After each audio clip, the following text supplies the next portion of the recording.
Bishop, how are you today? I'm good. How are you?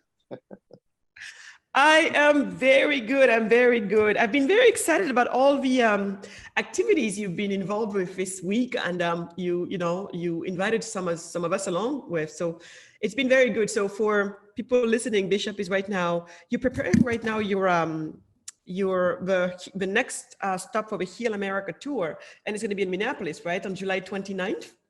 It. We're going to Minnie. We're going to the Minnie. place. Minnie, to the Twin Cities, St. Paul and Minneapolis. But it's where there has been this unrest, and it's been a very lively social context. You know, that's where George Floyd life was taken. We all saw it. And a couple of years ago, you know, there wasn't that much further, about 18 to 20 miles out, Philando Castile. So Minneapolis, Minnesota, and that whole region has been in the forefront of this whole crisis of police brutality and all of that. So we're going there because you can't very well represent a movement that's saying that we're going to heal and deal with it if you're not going for the place, you know, where many people have experienced the level of atrocity and travesty that we saw. Absolutely. Absolutely. I will be with you guys in spirit on that day, for sure. So Bishop, today marks the last session of our series. I am sad. I know. It went on like this, right? I am a part of me sad, but I'm also so excited by everything we talked about, and I can't wait for us to share it with everybody else. So all along, Bishop, we've been talking about culture in terms of the things that need to be improved, right? In the Black urban culture, in terms of things that need to be improved, like reducing the violence, like trying to improve marriage rates and how long marriage can last, and, you know, the parenting, make that better. So we talked a lot about what needed to be improved and celebrate, what needed to be, We talked a little bit about what could be celebrated too. We just went absolutely. We love the culture. We just have to look at the culture in balanced terms. But I don't want folks think that we, you know, I tell people all the time, there's so many folks that work with students or work with this. They work with populations that they fundamentally don't like. And with us, it's the opposite. Yeah. Right. Yeah. We love Black culture. I love knowing what Senegalese people do. And I love you knowing what country Black folks do. So it's all part of the culture. We love all Black cultures, and we love a Black family. Yes, absolutely. And this is why, for me, it is unacceptable that we do not get to manifest our full potential. So we have to make sure that every Black person on this earth, obviously for everyone, you know, but every Black person, I would like to make sure that they get to accomplish their fullest potential, and that they at least feel like that they have that opportunity if they choose so. What they do with it is up to them, but everybody needs to feel like they have that. So today, Bishop, I wanted to talk about the more like positive things that a healthy culture needs. Yay. And so on that, I wanted to talk about the importance of, you know, heroes, ideals, and inspiration. Do you think, Bishop, that those three are important to a healthy culture? Do you think it's important for a culture to have heroes, to have ideals, and to have inspiration? Well, you know, now one of my sayings, only inspired people can inspire people. So, you know, I believe in inspiration. Heroes, I think that they are probably, if I was to pick one of the things that we need most, or that we need to highlight most, and that is heroes. Because, again, one of our sayings is, that no matter what has happened to you, someone went through it before you, and if they made it, you can make it. So affirming who you are by looking towards an example of what you want to be is a powerful thing. So yeah, I believe in heroes. I believe in inspiration. What was the third one? Ideals. It's important for a healthy culture to have ideals. Yeah, ideas that challenge us, to stretch us. Yeah, so yeah, on the surface, absolutely. But let me say something about the heroes, though. Here, the idea of having a hero, Magatte, is so important when you are trying to, you know, especially with young people that's 0 to 8. So when you are looking up towards where you're gonna be, you find it, you need heroes that are attainable and reachable and touchable, not just those that are so far-fetched that it makes it impossible for you. Put it like this. I think heroes have to be ones who are just there, not who are examples of something that's great, because being exceptional is not something that's a part of our normal culture when it just comes down to who are you. See, your who are you has to be developed by your gifts and your talents. And then you look at someone and say, man, look how far they reach with that same set of whatever. But if you make the hero too far out, like, I got to be able to fly, you know. I have to be able to shoot a web out my arm, or I have to be able to be a crime fighter. Then you make those heroes unattainable. So you say, well, I ain't that. So I think heroes have to be those who are in our line of sight that we can say, I'm going to be just like Magatte. She's a hero. You know, things like that. That's what I'm saying. So it kind of, when you say that, it kind of triggered me. Well, thank you. And then Bishop, for you, when you were growing up, what were those for you? Who were your heroes? What were your ideals? Who was your inspiration? Tell me more about that, because I've been very curious about that, as a matter of fact. Yeah, you know, my first hero was obviously my father. My father was in my home. He was like your father, when you were saying that your father would call you the princess, and you would be, that's why you are like you are. And I love it. But you're something else, boy. Ain't number one Magatte, I tell you. But my father was my hero. My mother was a hero. She was a civil rights activist without even having the moniker. I had people around my village, my church family. I had people that were contributing to the mental cause of my life. But I never forget, I had a hero. Her name was Miss McFarland. She was my third grade teacher. Miss McFarland was the first one who told me how important my words were. She told me that I was imaginative with words by the way I wrote sentences and stuff. And I had never heard that. You know, I think she was right. Yeah. I think she was on to something, because she was the one. Because I never forget, I wrote a sentence in the third grade, and it said, "Words are my friends."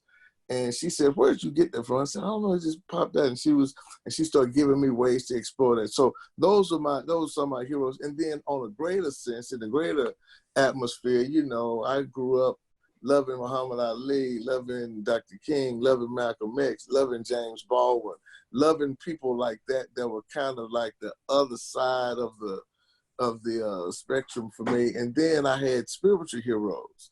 I always aspired to be like a Peter in the scripture, or of course, I mean, we all want to be like Christ, but I can't say that I'm you know, but we all have that idea also. So it was kind of in the combination platter of that.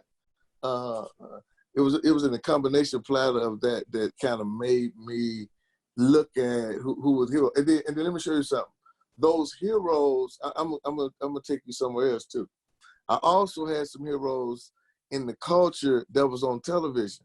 You know, like, I know you don't know who Fred Sanford is because you don't watch TV, but you should watch TV because you should know who Fred Sanford is. But we had people like Fred Sanford, George Jefferson. You don't know George Jefferson. You had people like James Evans. I'm just gonna smile, because not watching TV doesn't mean you don't know cultural icons. Come on, Bishop. George Jefferson and Fred Sanford and James Evans. So I had all these black men who were fathers, and some good, some bad, but they were always complicated black fathers. But they were there, and they was in that moment. So I would rush. I never got used to run home from school so I could look at George Jefferson. I could see what he gonna say. to Weezy and Lion and this and that. So all of those people became part of my maturing process because, see, I found out that 70% of your time is spent outside your home environment. So you got to be reinforced with those cultural pings so that your ideas are shaped not just by what was told to you, but how you have those experiences in and out of your own culture. So I was full of that. And then right in the middle of that, hip hop showed up. So when hip hop showed up, oh my Lord, I started listening to that YZ, thinking of a master plan. I started listening to Eric B. and Rakim. I listened to Ice Cube. I listened to Heavy D. I listened to Public Enemy, LL. I just started becoming immersed in hip hop. Queen Latifah, just everybody, man. Roxanne. I just started being immersed in hip hop because I love the artistic culture. Because I feel like I'm an artist. And then I started seeing this other realm of artistic stuff like with Will Smith and Jill Scott and Erykah Badu and all of that. So those kind of those blotches became my cultural ideas. And then I started noticing those comedians who were very quick-witted.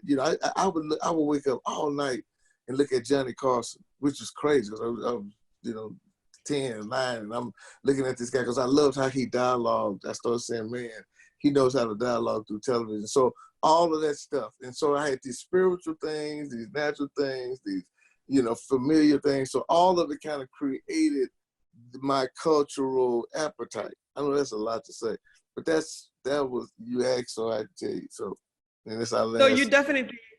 So you feel like you definitely was able to grow up with, yes, a set of heroes on one end. You had some ideals, and you had definitely had inspiration. That's wonderful.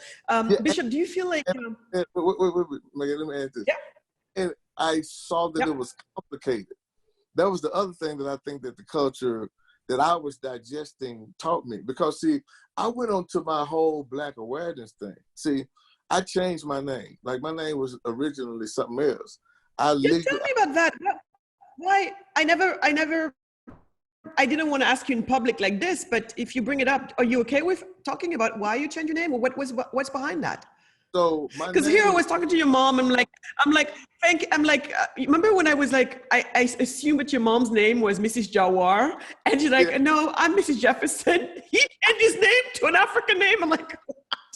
Yes. So my mother, all of my people, everybody are Jeffersons, and so my original name was Omar, but it was Omar Jefferson. It was Omar, and so when I'm studying because I'm ingesting the culture, and the culture started getting extremely Afrocentristic. Everybody wearing those black, red, and green African medallions. I had 2 earrings. I shaved my hair. I used to walk with a cane. I was with the X Clan, the red, the black. Are you kidding me? You used to walk with a yeah, I had one long. If I told you what us Africans, so many of us Africans think of you, Afrocentrists in this country, Afro-Americans who want to be more African than us, but that's a whole nother conversation. But go on, I'm listening. I'm sure y'all think, look at these wannabe replicas. I get it, but I started studying all that, and I said, I never forget. I told my father I was 18. I said, I will not carry the name of a slaveholder. I just can't do that. Jefferson, I can't be, I know y'all named me Omar, but you did not name me Jefferson. That name was carried from a slave owner, and I can't do that. I can't represent it. And they, they was a little, but they supported it eventually because they knew when I said it. So I studied, man. I read about 500 books, literally. See, this is before internet. Wow. So I go to the library, the Dewey Decimal System, I had to go look through all of the books, and I looked at all of these names, and I tried to, I was trying to figure out names that kind of fit who I was. So I went through all of this stuff, man, for months, and then I found the name Omar Malidwa, one chosen at birth, to assist in salvation of God's people, connect with the creator, the jewel, and that's like Omar Malidwa Jawa.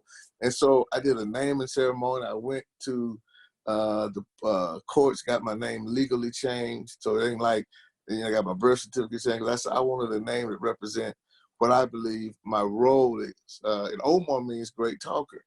It means prophet. It means speaker of God. So it all kind of just fit. Well named.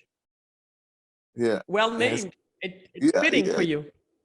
And so I really became so immersed in African culture from every piece of it.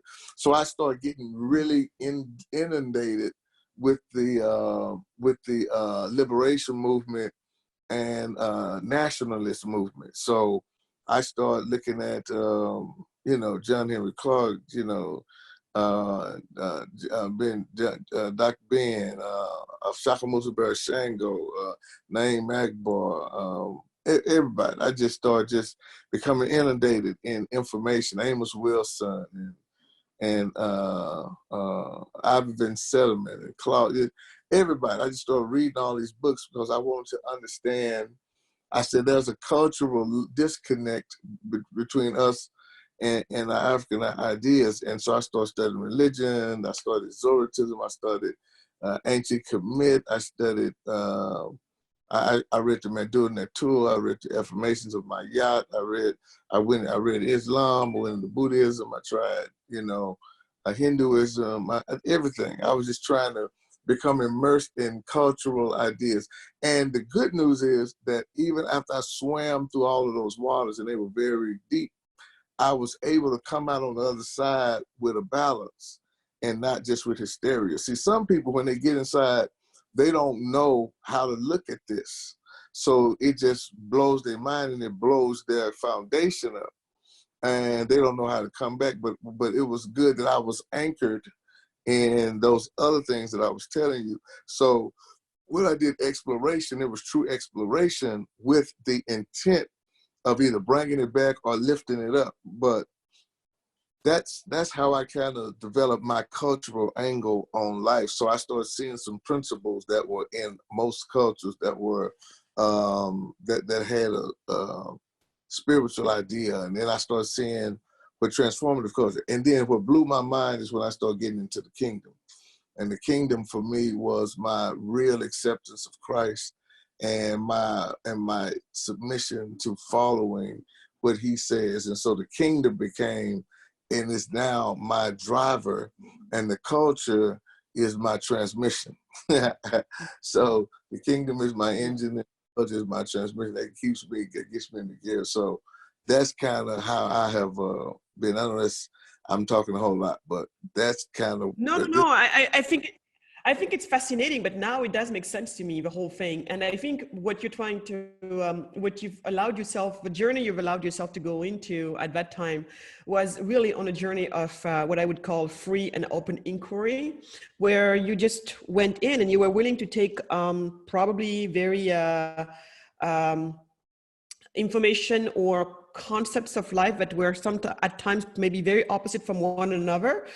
And right. I actually do think that's the best way to come to the truth. I do. This is why I'm so upset today that our society doesn't allow for, this notion of free thinking. I guess, for people to speak freely about what they're truly thinking, and for free thinking and free speech, right? Because to me, that inquiry really is what takes us deeper and deeper towards the truth.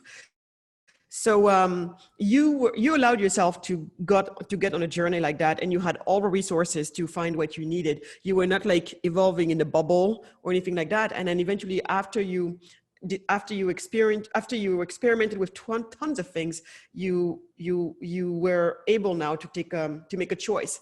And it is better to make a choice once you expose yourself to a lot. Let's just say that you expose yourself to a lot. So by the time you chose what you chose, that was truly your choice. I think it's one, yeah, and that's missing nowadays. It's missing from a lot of people. So on that vein, do you feel that many Black young men today, do you feel like many Black young men today have heroes, ideals, inspiration? Do you think Yeah, that's do.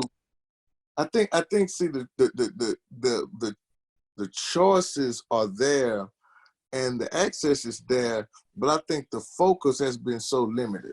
See, back when I was growing up, we had Superfly, we had, we had all of that too now. We had pimps and, we had it. So it was not like that those were not part of that was not part of my awareness set. but you could place them in position. You know, you had this and this and this and that. See, so I think that in the culture now, we have limited the choices so much. We have shrunk the choices down in our constant eye gate. We've shrunken the choices down so much that we kind of look and say, he is a successful, and we can put whatever that asterisk is. He is a successful athlete, a successful doctor, a successful pharmacist, a successful business guy, a success. And so we put that, when those things are presented in an open way, it gives you the idea of what was the pathway by which you chose to be there. But for us, we've lowered it to say success is equivalent to extreme wealth and extreme giftedness.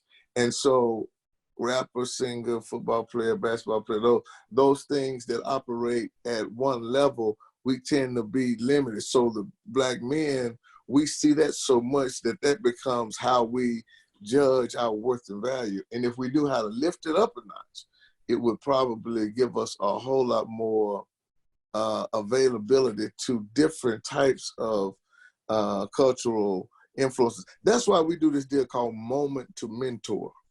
We do that as a way to say, do you want to see what it looks like to have a fireman in your house, or have this? We try to give people opportunity to say, beyond this, what I see, there's a different level, and that gives people a lot of hope and inspiration, and it causes you to become inquisitive and say, how did you do that? Because remember, no matter what you're going through, somebody went through it before you, and if they made it, you can make it. So the goal is to say, what were the steps that you did so that you can make it, so I can take those same steps in my own way. So Bishop, do you then, if I hear what you said correctly, then do you feel that we are maybe causing trouble with Catch the Drip? Because you said that right now it seems like the only heroes and ideals that the young people have is rappers, football players, you know, like this extremely gifted and or extremely wealthy, right? So when we're doing Catch the Drip, because when you and I, we started Catch the Drip so that we could find a way to help our young people, you know, find a different type of role models in their current role models. Like, we are saying, we don't want you to love Yella Busy because he's super successful and has maybe, I don't know if he's got money or not, but whatever your perception at that level might be, but we're gonna try and see if we can show you the Yella Busy that can inspire you because he's a committed father. If we can show you the Freedinity, that's an amazing woman because she's a creator and an entrepreneur, and so on and so forth. So do you feel like with Catch the Drip, we're contributing to helping young Black people, especially young Black men, but young Black people in general, to we're providing them with a set of heroes and ideals and inspiration through Catch the Drip? Or do you feel like we're contributing to the problem that you just talked about, where you said, unfortunately, they too often look at the only, you know, they seem like it's only extreme wealth or giftedness? Well, that's a very good question too, man.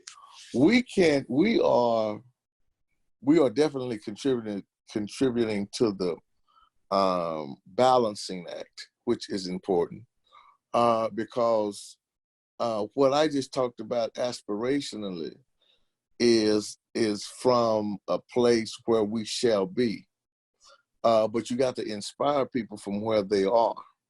So I think that we are providing the bridge by which that causes you to search for a different truth. See, remember when I said we get people to zero? You know, yeah. I said most folks negative 1, negative 2, you know. I said, and so at zero, you can actively take a look at the board and see. See, I'm giving an example. My son, who is a great son, he just got married. Beautiful. Yeah, congratulations. Thank you. beautiful young man, just a beautiful guy. You know, he got his quirks and stuff. He's a beautiful guy. And he looks like me, so I know he's handsome. But it's just my thought. You know, I know you were thinking. I just said, but he's a he's a good guy. But he was a true, no doubt, drummer. He went to school on scholarship at Columbia for music. He is just a gifted musician, and he was playing for some of the hottest bands in Chicago, the up and coming thing, Vic Mensa, Chance the Rapper. My son was really on it, and but he came to a place. He came to that crossroads at zero where he had to say, what is this? Is this my hobby? Is this my life? And he started judging those he knew that were very successful musicians and said, man, their lives are unstable.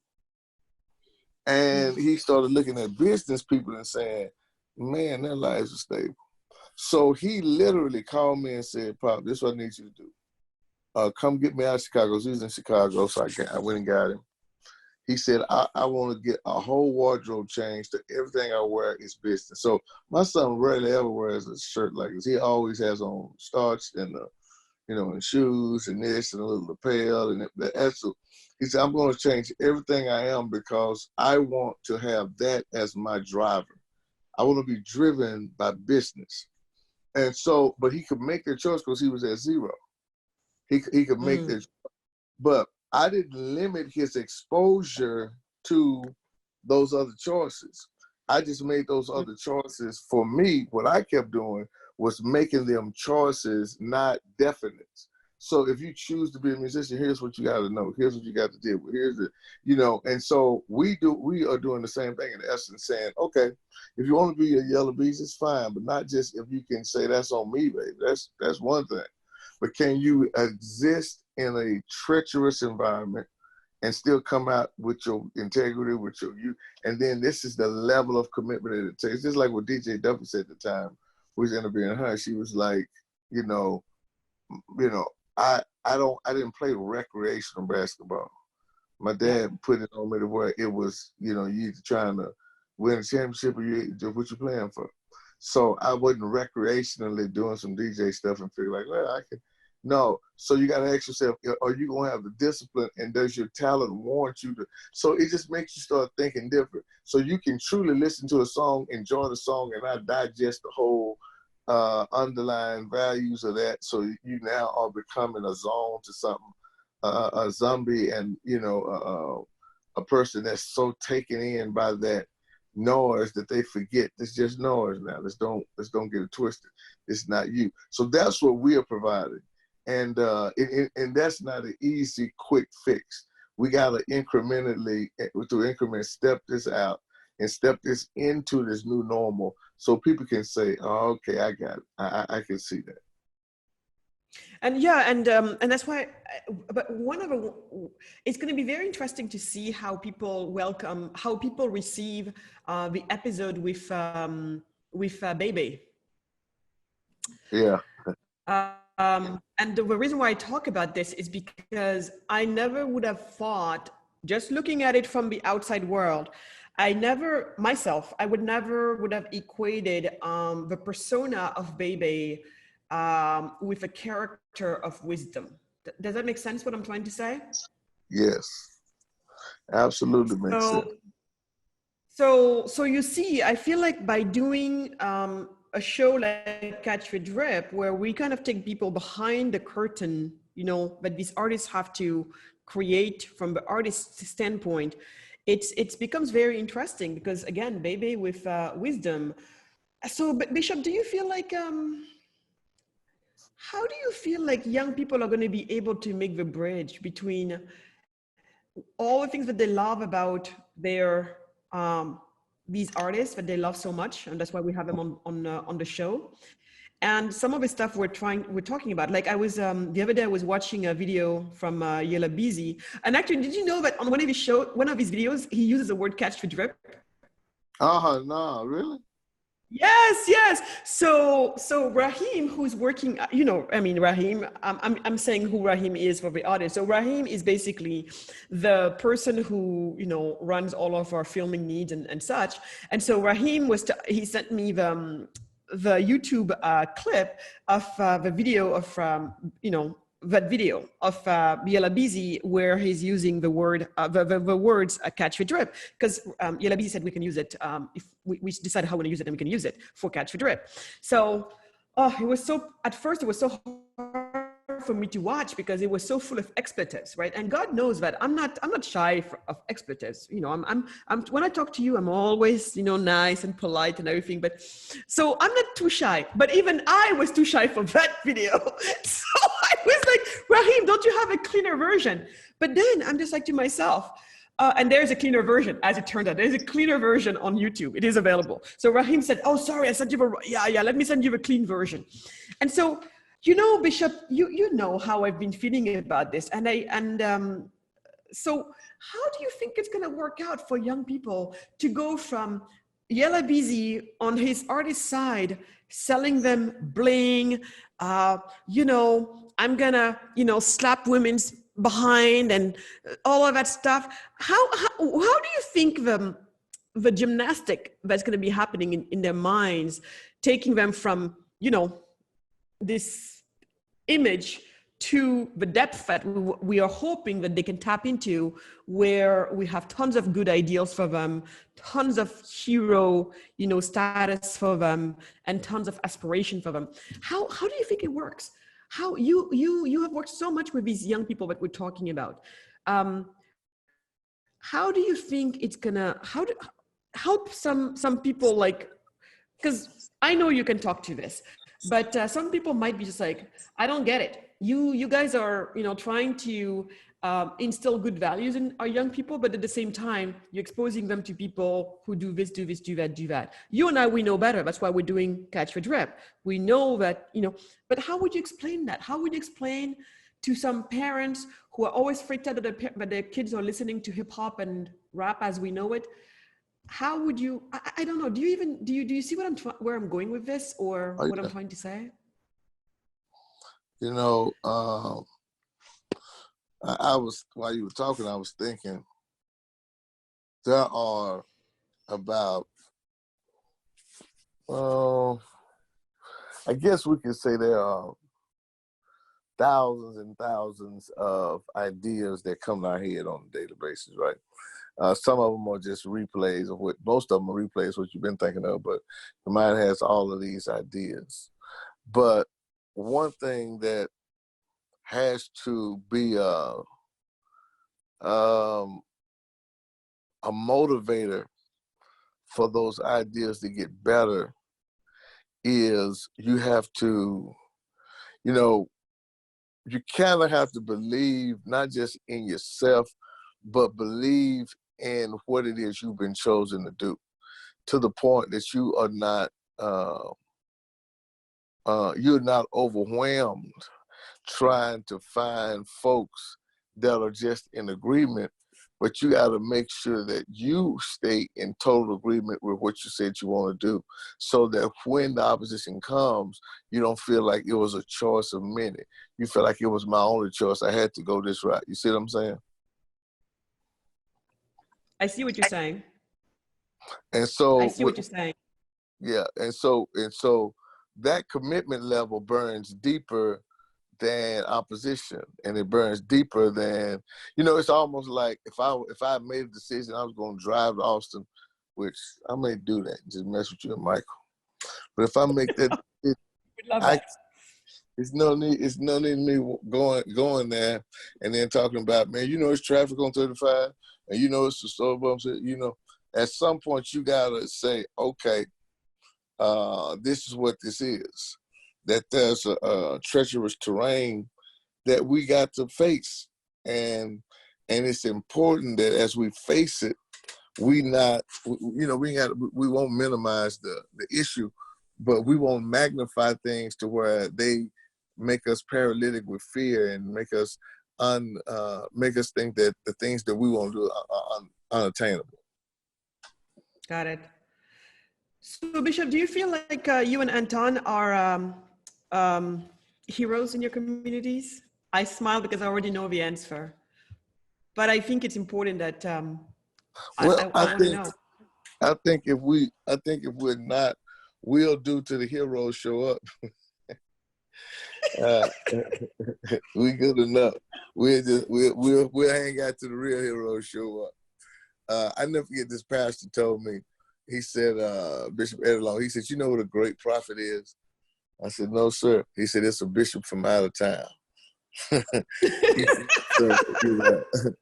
a lot of times we're looking for Right. these grandiose people, and it's just me and Magatte and Anton, and it's the regular ones that, as I said earlier, have made a strong commitment to say, "I'm gonna stay in this until the battle is won," and understand that it's a prolonged, elongated, frustrating, battle, but it's our battle to win, not ours to yield and just walk away from.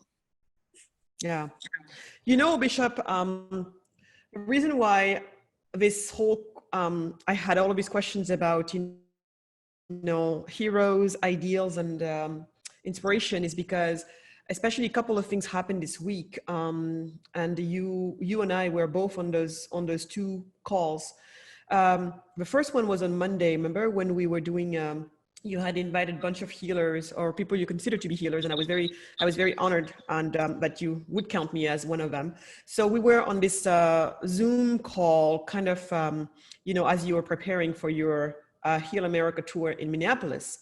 And do you remember how we had those young people who came on board? And then especially there was the young people in Minneapolis, but then also there's this other girl. There are two other girls. So one of the young girls, I think they were 19 years old. But one of them, when she spoke about this fact that she felt like she was complaining about how she feels like young people don't seem to make any of this like their issue, like the need to heal or whatever, because she said, when she went to the last one, she was not able to convince many of her friends to show up. And then also, I remember one of the other ladies on the call who seemed to be very in tune with the idea of being reminded of her history. She said actually that she went to this high school, primarily white high school, and she felt like she was never really taught the proper history of Black people. And I think it was more in the context of Black people in terms of greatness, right? And then fast forward yesterday, so that was on Monday, and then yesterday during a call, we had this man who was talking to us about his niece, and the niece saying that she's kind of getting annoyed with the whole Black Lives Matter everywhere all the time because they're all Black people. So, and the niece basically saying that because she never felt oppressed. And so, it really made me think about something. And that's why I wanted for us to talk about this concept of heroes today. It made me realize that maybe we are not doing great service to our young people to always be talking about the issues of Black people in terms of oppression. I think it is okay to speak about the problems in the culture, but I do think that when we're always going back and taking the reasons to have to do with some form of oppression, whether it was slavery back in the days to what some people call structural racism, whatever it is, I have this feeling that young people are simply tired of always. That's the rhetoric that's out there. So it is becoming clearer and clearer to me that they definitely, it would work better if we could bring them inspiration rather than this taking them down with the heaviness of, always rehashing. Like, look at all these movies, the Black movies we have at our series that are not about, like all the fiction movies, all the real movies about Black people are oftentimes about slavery, about something like that, about the lynchings, about something like that. But why didn't we manage sooner to have more stories where we're showing, Miss Walker, this African-American who was the first millionaire woman in America, all of this stuff. So I feel like it dawned down on me at that right moment that maybe our young African Americans, our young Black people in America suffer from the same issue that young Black people in Africa have suffered for the longest time. And this idea that our story started with slavery, and that the only thing we keep talking about is the misery and the oppression, even though it is real. There's some of it that might be out. It doesn't matter how you perceive things. For some people, they see it. Some people, they don't see it. It doesn't matter. So my whole thing is, how can we make sure that all Black people feel the same way that this guy's niece felt? Like when she's saying, I don't feel oppressed. Oppression might be around me, but I transcended it. I am moving on with my life. So how can we make sure that every other young Black person, regardless of the level of oppressive environment they live in or not, do feel empowered, do feel inspired, do have heroes and ideals to look up to? And I feel like we're making a big mistake with this constant just sitting and steeping in slavery and racism and all of that. And it is just, it cannot be a place of inspiration. It's definitely a place of pain, that's for sure. But inspiration, I don't see it. So as I was hearing this past week through, from these young people, it actually started making me feel, I felt really good I've been feeling very good about Catch the Drip.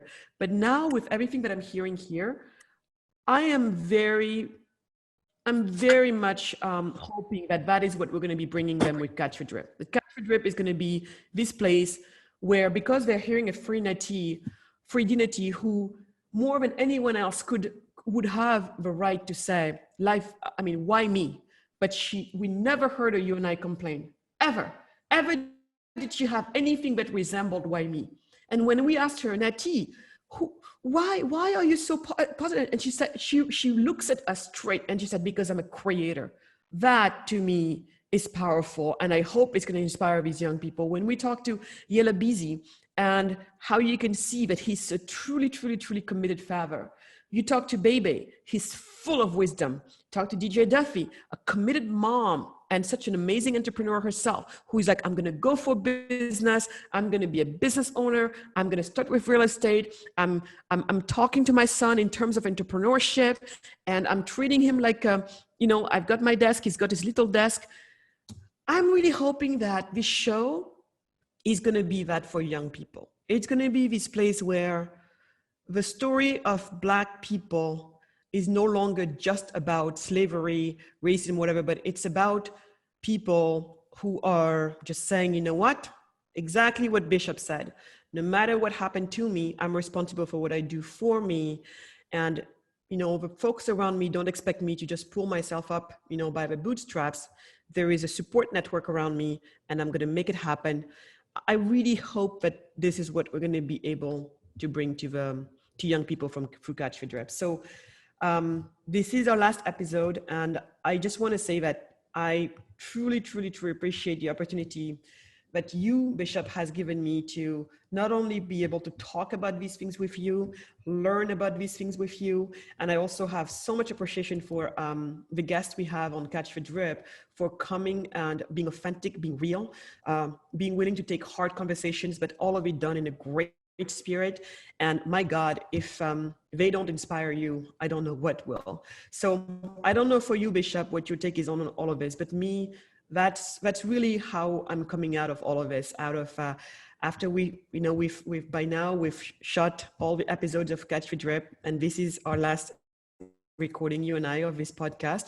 And that's really the place I'm in. I'm really feeling reinforced in the idea that more than ever, it's important for us to present to young Black people in this country with a positive vision for the future, and as reflected in the people that they already love and trust.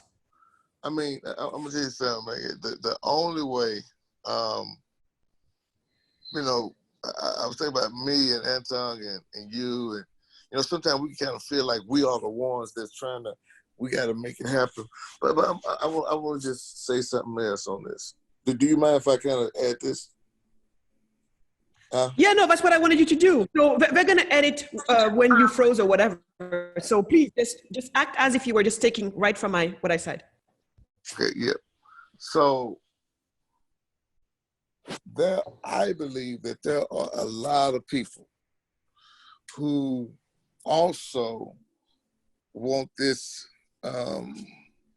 culture to bounce back. I believe that those who are responsible really don't know, they don't have the ability to respond right now. They're responding out of just sheer scraps of emotional leftovers and scars, and trying to piece together what this looks like, what this next wave, our cultural norm is going to look like. I think that's what people are. So I think the more we are able to inject these ideas that will seed fertile ground, I think that we start developing a true counter narrative that will end up, in my mind, leveling out and being the right stuff. Because I'm gonna tell you something, man. You can't live on 10. You flame out. You burn out. You can't live on that. You gotta get yourself to where you can settle in. And then when you settle in, and that's not even about youth and old, that's just about how we function. And, Yeah. and I think that we can't function at a level where we've been for much longer, because we're seeing how it unravels us and it debilitates us and it eats away at us and it throws us into that zone, into that place of no return. And so I'm like, I know we're not the only ones who see what this is and see what this has become. And so but we have to challenge ourselves to be as creative, as spontaneous, as I don't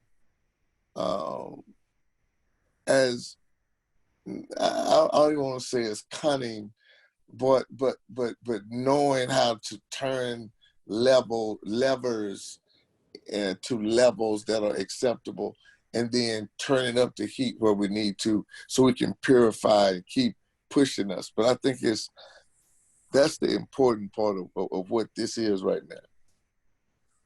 Perfect. Yeah. So I shared my hopes for the show. Ooh, what's going on? I can see you. Yeah, no, but there is an echo. So no, I was going to say, so I will give you the last word, Bishop. Catch the drip, people. Why, why everybody has to be on there. Can you hear me good? I can hear you. Can you hear me? Yeah, it's no echo. Yeah, no, I was saying I will give you the last word, Bishop. Why catch the drip? I mean, we're going on a high note here. Why catch the drip? What are people going to find there? What's going to happen? What's the promise there for them? I think the promise of Catch the Drip is two things. Two amazing people, myself and me. No. Two amazing people. You are incorrigible, truly. No, I'm gonna tell you why. I'll tell you why. Because adventure is always a part of the human spirit, and what you know is very limited in its application to what you can learn. See, my father used to tell me like this. He said, it was a whole lot of earth before you showed up, don't you? You know it's a whole lot more to learn. I said, I know. When he would tell me, I think I know so much, he was like, it's a whole lot more than that. You know, what you think you know about these artists, what you think you know about the culture, what you think you know about the future, what you think you know about young folks, what you think you know about all of those things can be explored, and you can catch a little more of this, of a different idea. And then here's the other thing. There is nothing like being entertained and informed where you can share it with no penalty, where it's that freedom of true expression, and it goes in the right, and it feels the right way. So your grandmama can listen to it, and your mother, and your children, and whites and blacks and rich and poor, and different classes and different intellectual sides and all of that. That's why this whole catch the drip idea is so important. You know, Magatte has a global perspective, and I'm, you know, we kid around, but I'm very, like, as I was telling those guys yesterday, we was on that call, you know, you really are a global phenomenon. I love a statement that you make. And you make it, and I think you just make it and probably don't know you, but you say this, when I've heard you talk a few times, you say that, I realized that France was too small for my vision. That's deep to say a whole country is too small for you, you know. I've heard people say neighborhoods are too small. Yeah, but that's beautiful, man. To be able to say that for real and to believe that, and I know you really believe that. I mean, that's not like you just talking, that's, you know, it's too small. So that means you got this open book of ideas that's coming from different fountains, and it'll fill you up. And you can just take a sip of me. I'm the country guy that has some experiences too that I think are valid. But out of all of that, we come in as great listeners, and we come in looking to find synergy and dissension and growth moments and all of that. It's that kind of complexity of the culture that can be expressed in a way that's non-judgmental, but always has a standard. It's the real deal. So, and it's good. It's just a good good conversation. When I leave, you know how you say, when I come into your country, I'm smiling. Every time, that's why I look at you, I'm always laughing and I'm smiling, because I say, man, I love this spirit. I love her. I just love where you're going. It don't matter where we're going with Catch the Drip. I just love where you're going on your journey. So I'm honored to be with you. And I think that those who come with us, it'll be some kinks, but we'll make it better. Don't worry. We'll make it make sense. Yes. Well, thank you so much, Bishop. I will never say it again enough. No matter what happens, you have been a wonderful force in my life. And I just hope that we, at our own little level, that we show what's possible to the rest of the Black family from both sides of the waters, you know, that we show them what's possible. And the time has come for us to really, truly unite.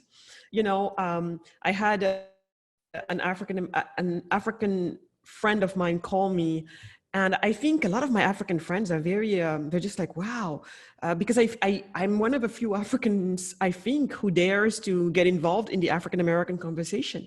And I'm like, why?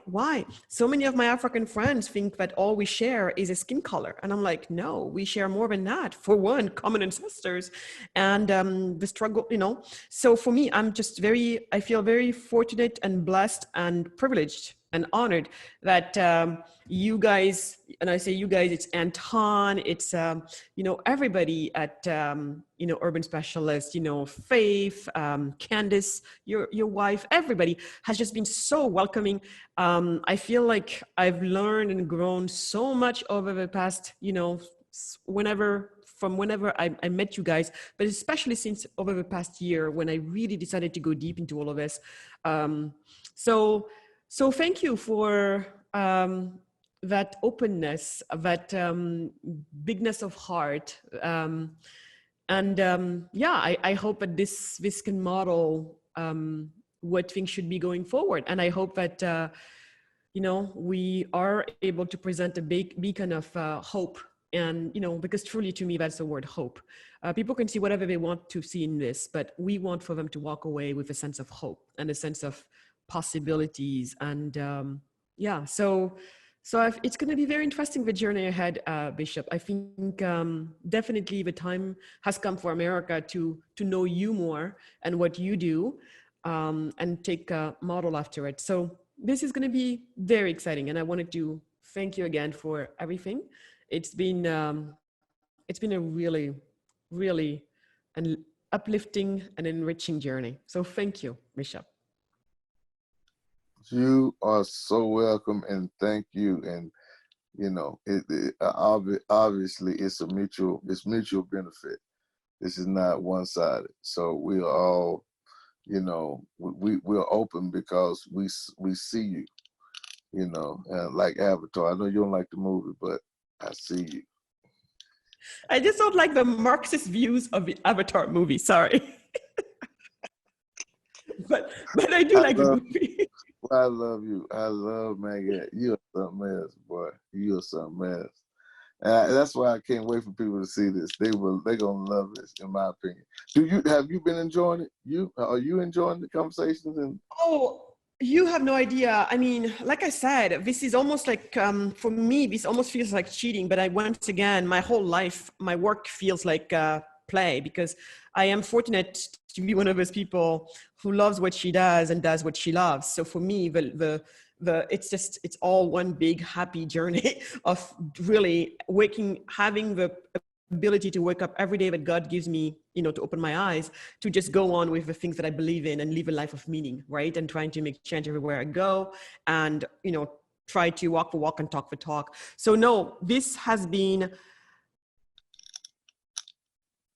it's just, I can't tell you how enriching it's been. I look forward to the conversations, whether it is at Catch the Drip, or here with you.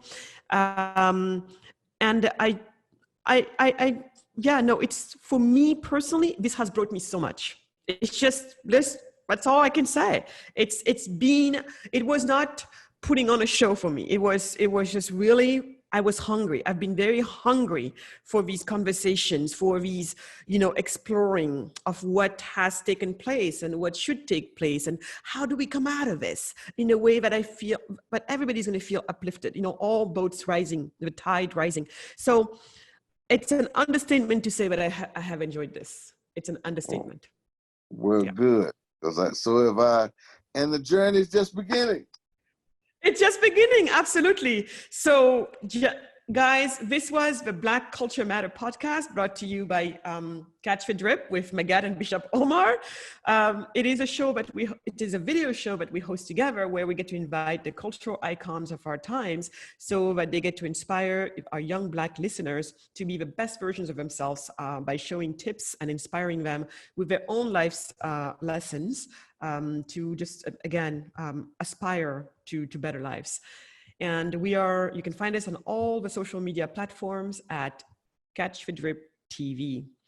We look forward to hearing your comments, and your suggestions, anything. This is for the family. So we'll look forward to seeing you there.